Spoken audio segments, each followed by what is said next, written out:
Did you know that Kodak invented the digital camera and chose not to release it?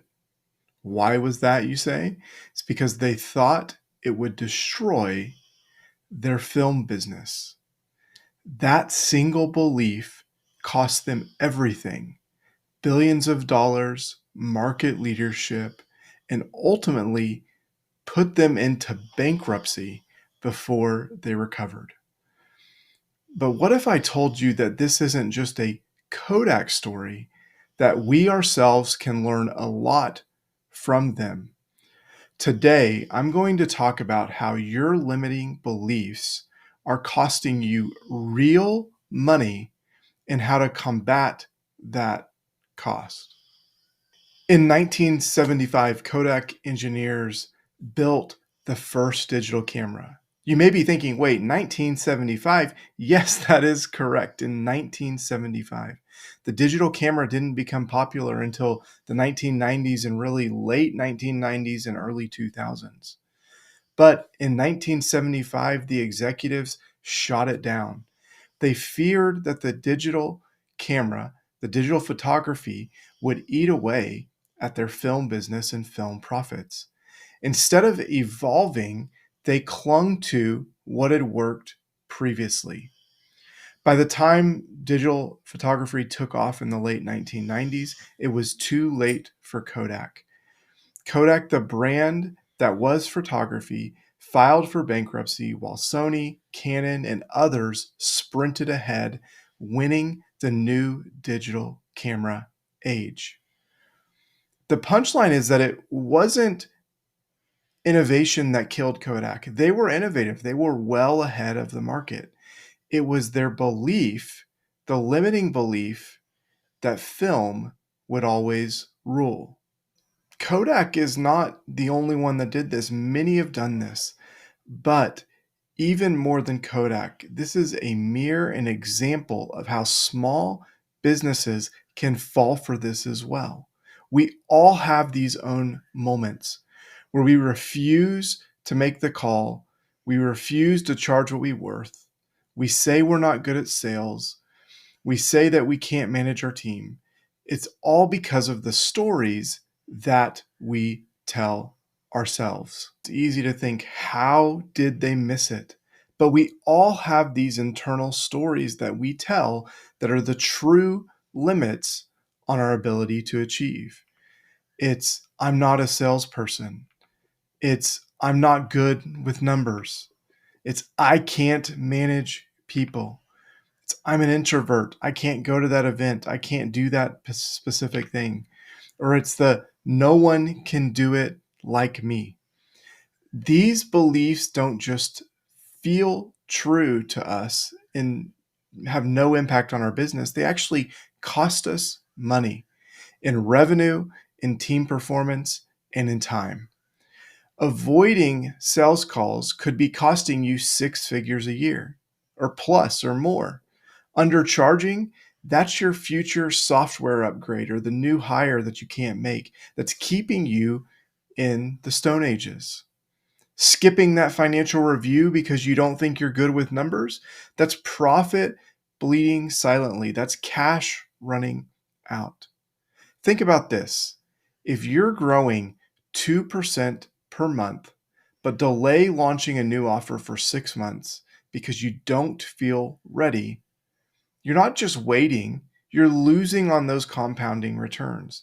That's real money lost with a fake ceiling you've created for yourself. So, how do you know when you've got a Kodak belief running the show? 4 signs that you're stuck. You think in extremes, you internalize rejection, you expect disaster, or you universalize decisions. Thinking in extremes is, if it's not perfect, it's a failure. Internalizing is that no that someone gave you means that you stink. When you expect disaster, you're always asking, what if it blew up? What happens, right? And if we universalize, it's that one bad hire means that you can't trust anyone again. These aren't facts. These are fences that you've created in your mind, and they're invisible to everyone else around you. And they're the ultimate thing that is costing you not only real dollars, but progress in your business. The good news is that you can break this spell. One action at a time is what it takes. Michael Hyatt teaches a simple exercise. He folds a piece of paper in half and he says, on one side, what is the limiting belief that I hold? And then on the other side, it's what is the liberating truth related to that belief? And he runs through the process. We need to recognize our belief. We need to record that belief. We then review, think about that belief. We reframe it, and then we rewrite it, and then we reorient ourselves towards that belief. It's the belief that I'm not a salesperson. If instead we reframe that as, I solve specific problems for specific people, and I owe it to them to offer help. Because the reality is you're likely very good at what you do. Being afraid of debt, saying debt is dangerous. No, it's poorly structured debt that's dangerous.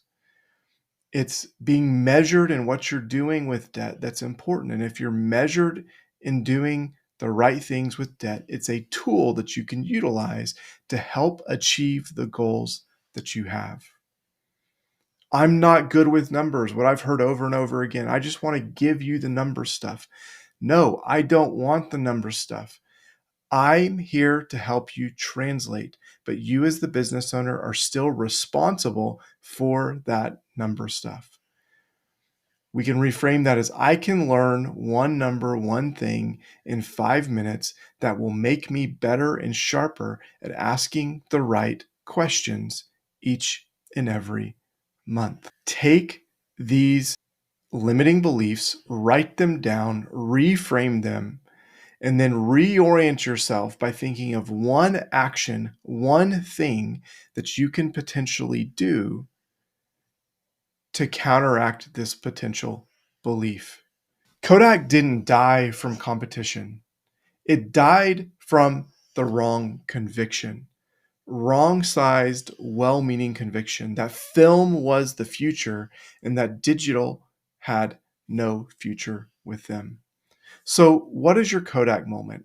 Write down the belief that's holding you back. Rewrite it as a truth, act on it, and in the next 48 hours, let the result build new evidence that can then overturn that belief as you pile up one piece of evidence after another. The only way that we defeat these beliefs is through action. We have to create a new story for ourselves.